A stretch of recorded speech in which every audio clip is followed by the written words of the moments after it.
start this video. This is a funny little video to get us started off here. I know you guys are having a great conversation. That's great. He's going to reset this, and we're going to start this video.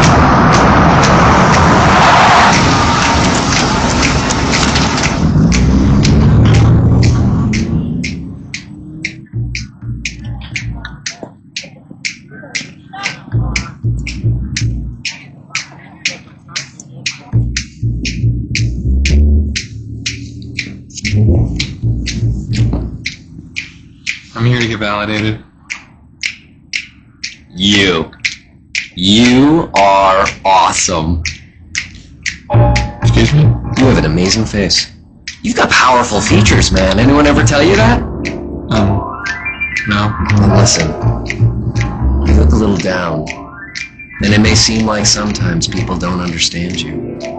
But someday, man, someday, people are going to see you for what you really are. You really think so? Absolutely. You are great.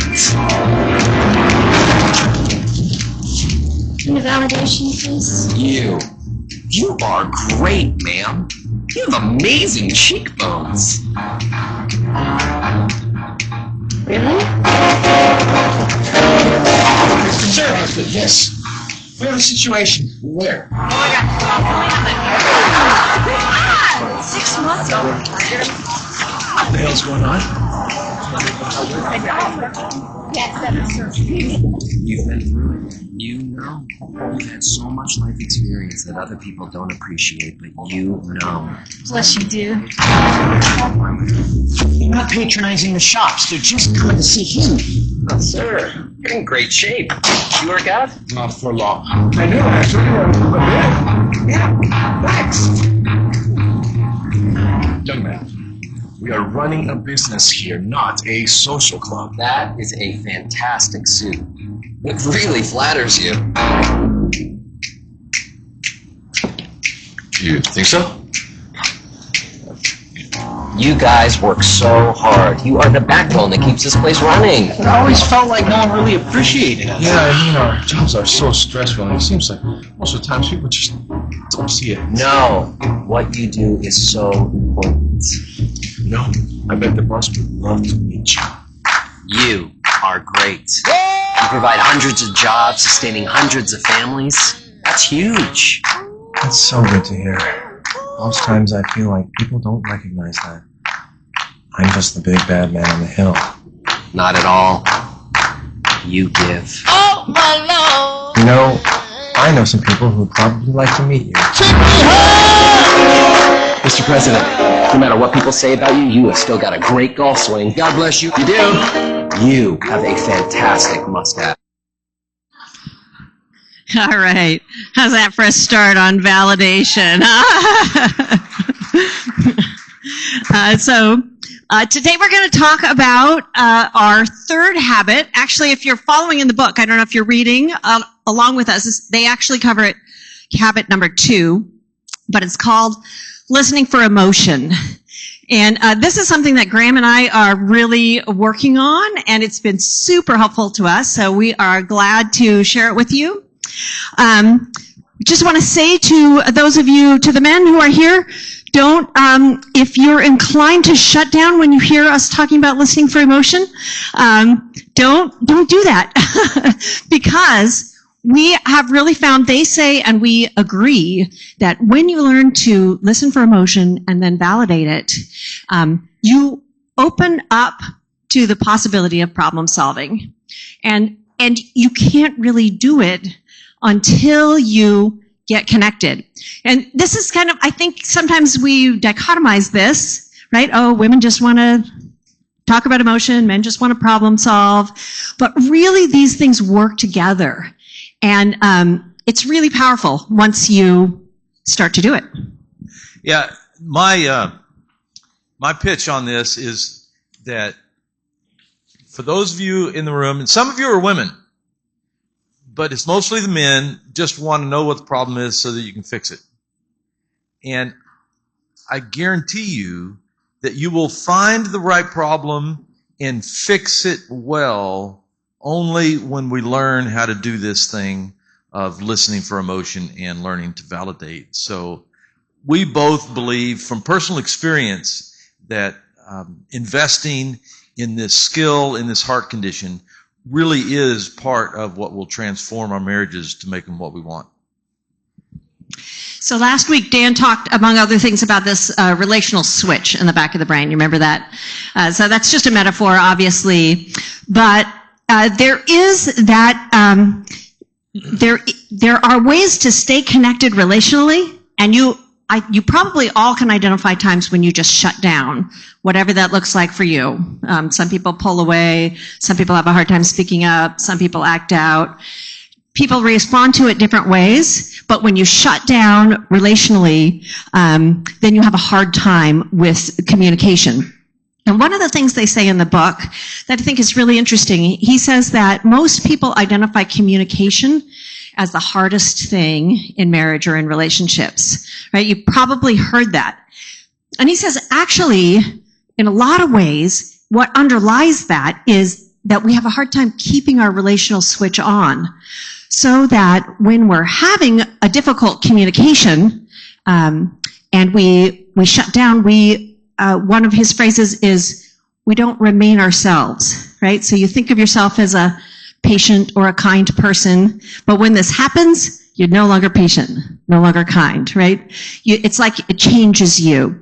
And so you want to figure out how to be able to keep your relational switch on, even in emotion, even if you're upset, even if something is going in a way that feels wrong to you.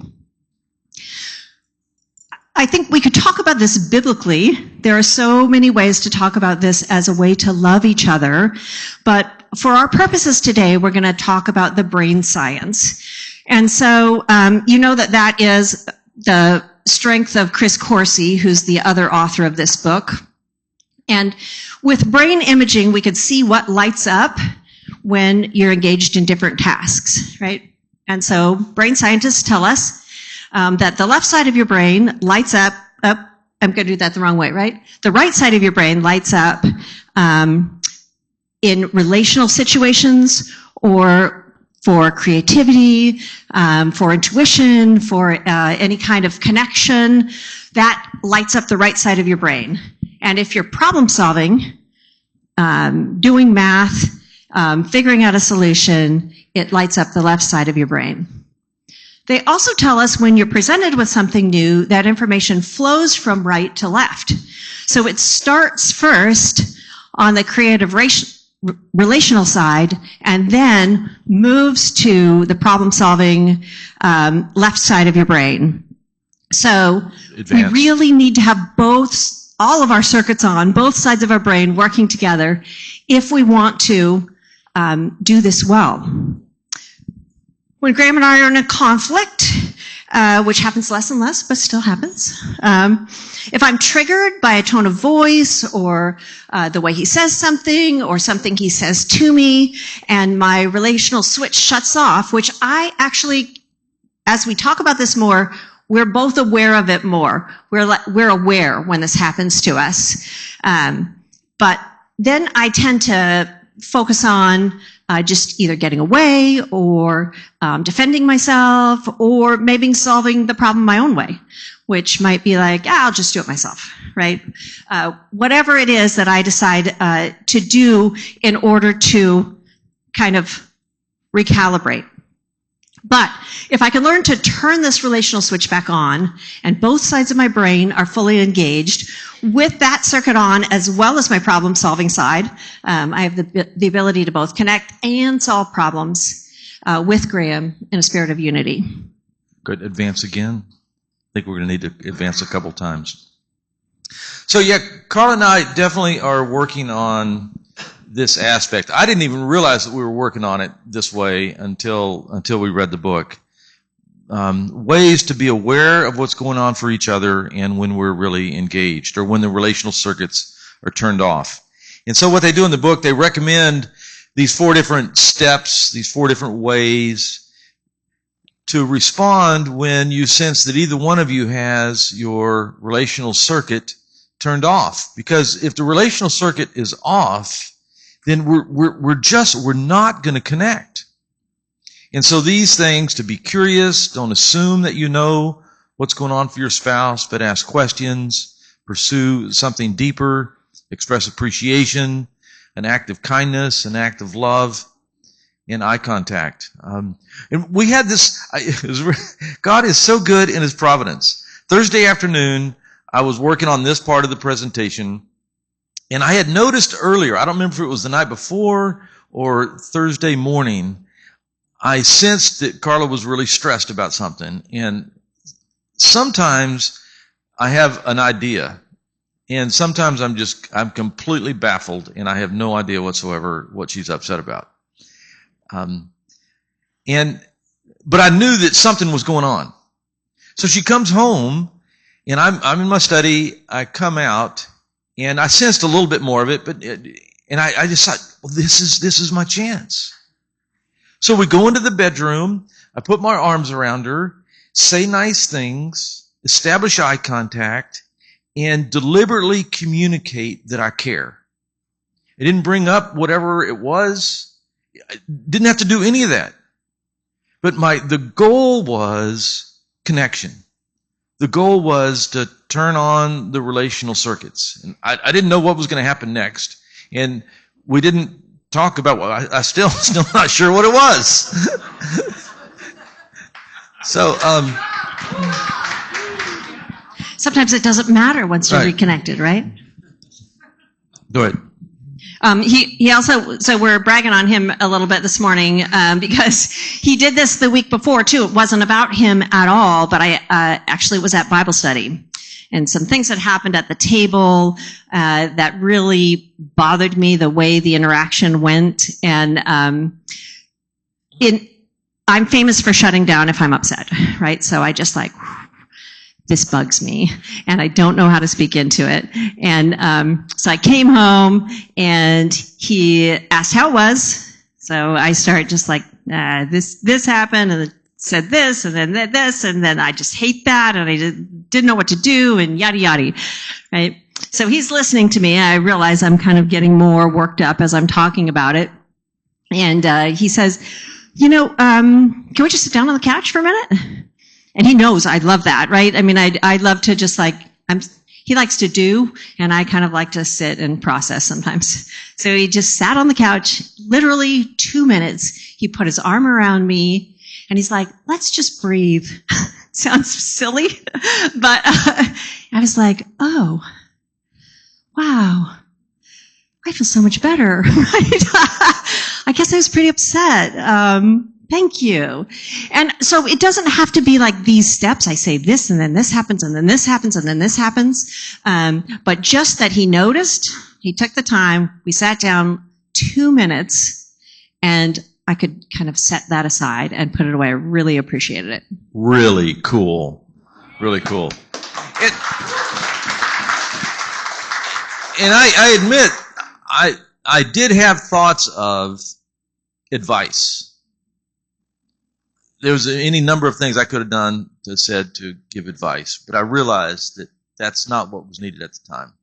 What was needed was just expressing that care. And what Carla and I are both experiencing is that the more we practice that kind of behavior toward each other, the more it really does become a habit. That you'll find yourself thinking, like for me, one of the ways that this kind of habit is built for me is that realizing that Danny Silk, communication is about understanding. It's not about solving problems, but it's about understanding. And so more and more, my habit when we're talking, whether it's tense or about the kids or us or church or you guys, is the goal is to understand better, just to understand. And so there's a place for us to really work on establishing those habits.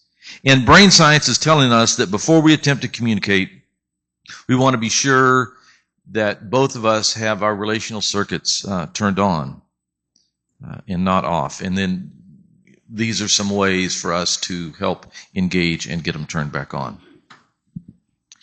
So once you have your relational circuit on, we want to talk just briefly about validation. That's why we showed that funny little video at the beginning.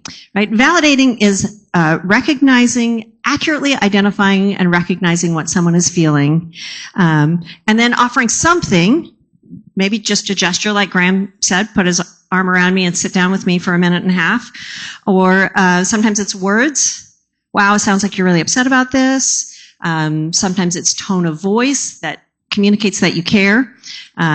Does not mean you have to agree with them. He didn't think I should be that upset about what happened at Bible study, but he's aware of the kinds of things that do upset me, and he cared about me. My turn? Right, yeah.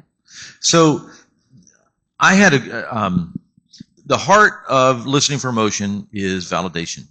And this came really clear for me when I was a chaplain in the Army. In the Army, because suicide rates are significantly higher than they are in the general population, we got various kinds of training, but one of them is suicide intervention training.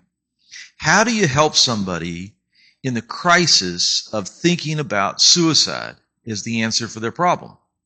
How do you do that? What does that look like? And I don't know if you've ever dealt with someone who's really, really depressed. Maybe it's been yourself, and maybe you've thought about suicide. I know I have. But that's a scary place. And our most, immediate reaction if somebody is talking about suicide and saying that they're admitting that they're thinking about it is to tell them that they shouldn't do it. And to tell them all the reasons that that's the wrong thing to do. And so I go to this training, and I've got convictions. I have theological convictions that suicide is wrong. And I was just really hit in the face with the importance of putting aside your judgments and coming alongside a person to validate their emotions. That's not exactly the way that we termed it in the suicide intervention model. But maybe you've been there, and maybe you've loved someone who's been there. But if somebody is thinking about suicide, there's hurt and there's loneliness and hopelessness. What does that person need more than anything else in the midst of that loneliness? Yeah, they need somebody else to enter into that dark space with them and just be there. And I've had a couple opportunities to participate, to help somebody through a time of thinking about suicide. And it's absolutely incredible what happens to a person when they realize somebody else cares. Somebody else cares enough to not judge them, but to just share that emotion and to give them the freedom and the space with another human being to talk about it and to discover for themselves, well, yes, I do have reasons for living. This person next to me didn't tell me what they were, but this person next to me that had the courage to be in the dark loneliness with me allowed me the space to rediscover and reemphasize why I want to still live. So that was a radical experience for me, and especially as I had a chance to see it played out in various relationships. The value of listening, and particularly this idea of validating somebody else's emotions. Doesn't mean you have to agree, doesn't mean that you fully understand. It just means that you get it, that you can begin to understand the hurt and the pain and whatever else it is that's going on. And when they get that experience, now they're at the place of working on whatever it is that needs to be worked on. But they got there because somebody else cared to listen and to validate where they were. Incredibly powerful experience.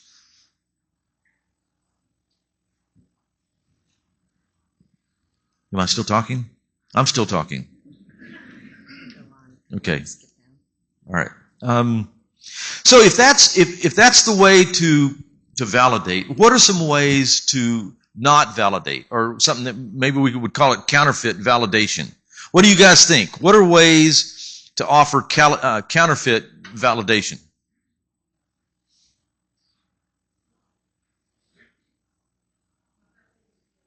What's that? It's not that big a deal. It's not that big a deal. All right. What else? I heard That's a back good there one. also you shouldn't feel that way. You shouldn't feel that way. Have you ever had somebody tell you that you shouldn't feel the way you feel? Ah, yikes. Wow. Yeah.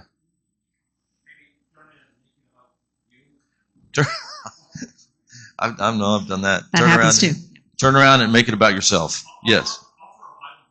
Offer a Bible verse. Right. Yeah. Yeah. And it's not like this is a formula. There are places for that all the time, but we want to be sure that we're validating. Why don't we show the slide there?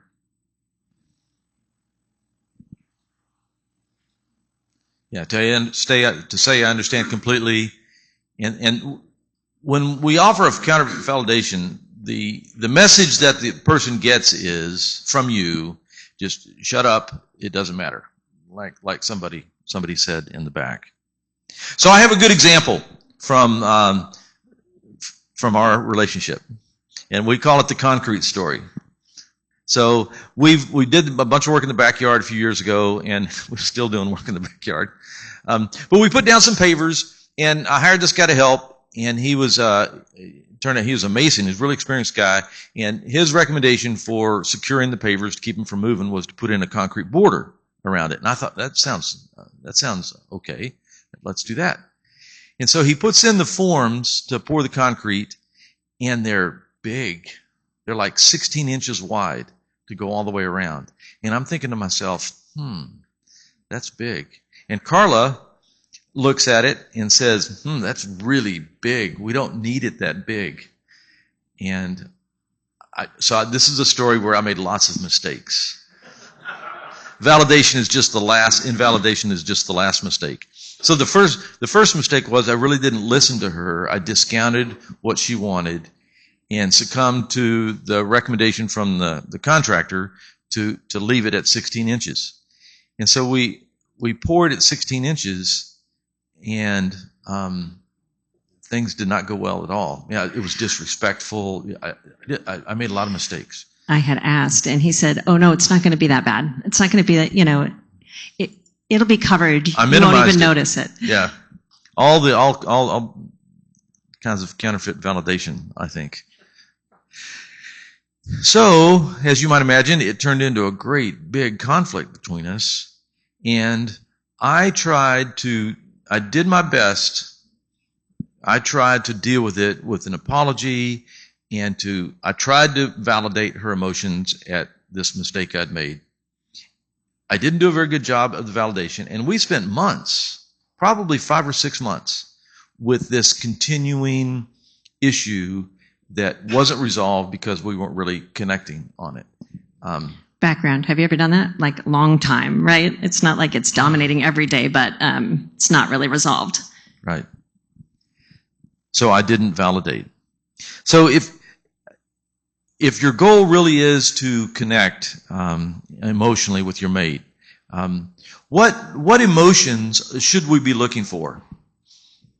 If you're trying to connect, what emotions do you think would be the most important ones for us to look for? Let's go to the next slide. What's that? Fear? That's a good one. What else? And actually, it's probably in your notes too. Go ahead and bring up the next one, Jan. Sometimes you'll hear people talking about. Go ahead. This is just their little list. It's a nice, easy way to think of it. You can get longer lists, of course. So I think fear comes under anxiety there. But if you need help identifying emotions and you just have fewer emotions that you think of to look for, this is just a way to be aware of the variety of things that might be going on. Yeah. And then the next one, instead of going into all these in a lot of detail, I think the point for us is that if we sense a negative emotion from our spouse, let that negative emotion develop the habit. I detect a negative emotion. That's a cue. That's a cue for me to validate my mate and to just share the experience of whatever it is that's going on. In some ways, this is not really a validation story, but the follow-on to the concrete story, which the big problem was I didn't feel heard. I felt like I felt dismissed, and we never really got to that. But when we finally did, what can you do? It's done now. You have to move on. And so later, a few months later, he was now doing little walkways or pathways in the back. And so we were talking about it. We're trying to be very deliberate, talk about everything in advance. And Mark, the guy who was helping us, he wanted wide pathways, 24 inches, right? We have tiny little backyard. Like there's no space back there. And I don't want the whole backyard to be walkways. I was like, no, 12 inches, please, 12 inches, right? And so we had kind of laid it out. And we had agreed on that. And then when they were trying to lay it down, you can't do it exactly. He's like, well, it's got to be wider some places. So I'm reasonable. I'm like, yeah, okay, that makes sense.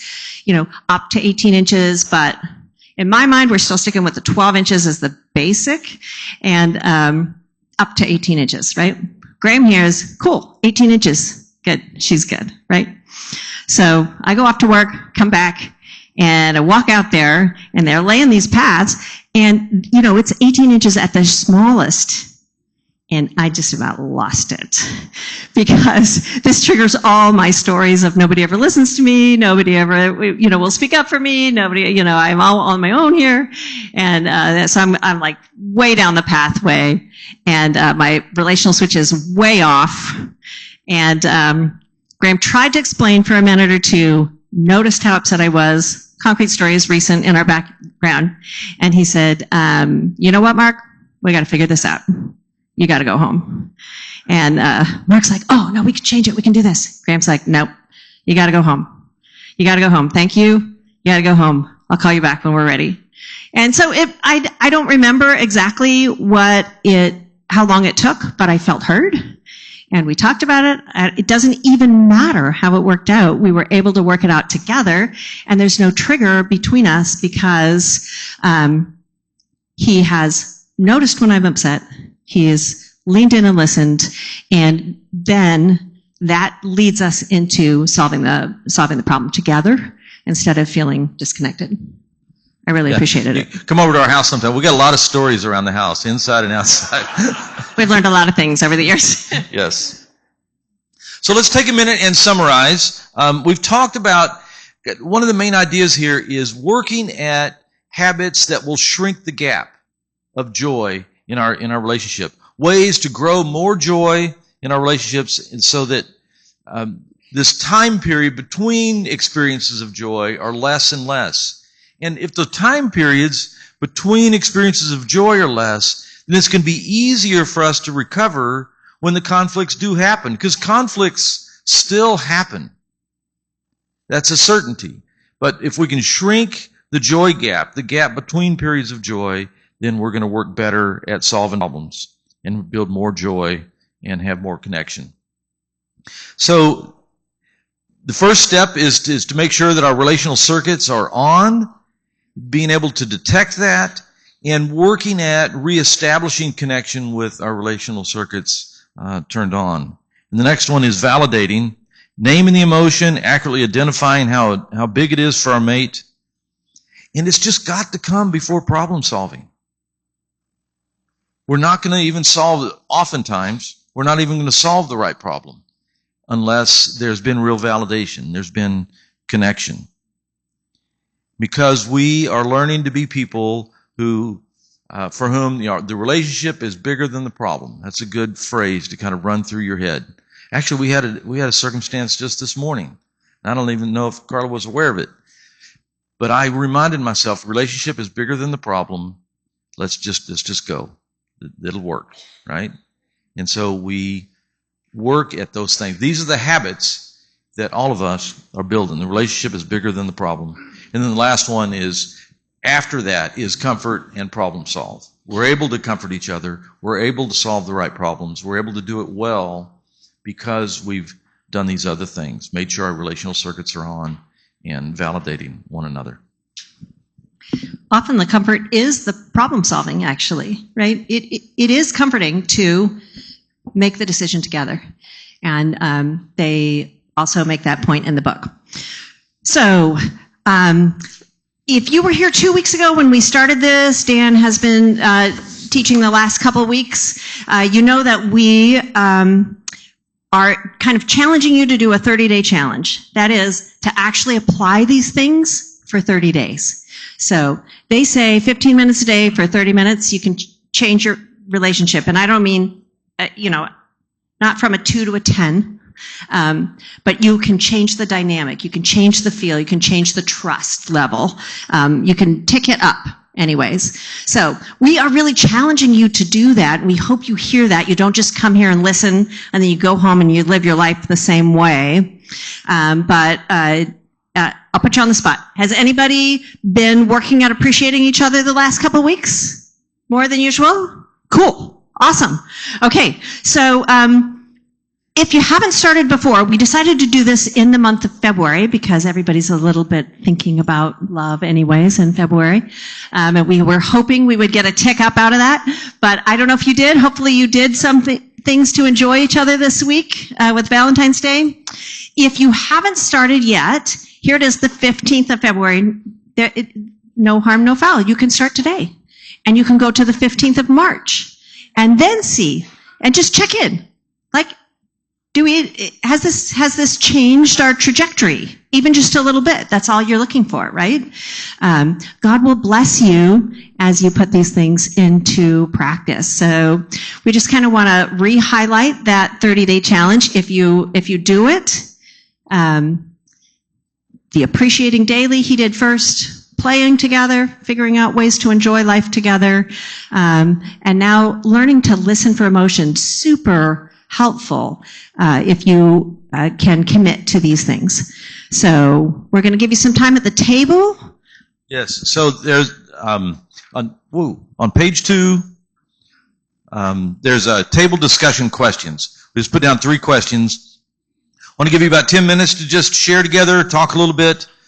Which of the 3 things that we've mentioned, keeping the relational circuits on, validating emotions, or comforting and problem solving, do you think most people have trouble with?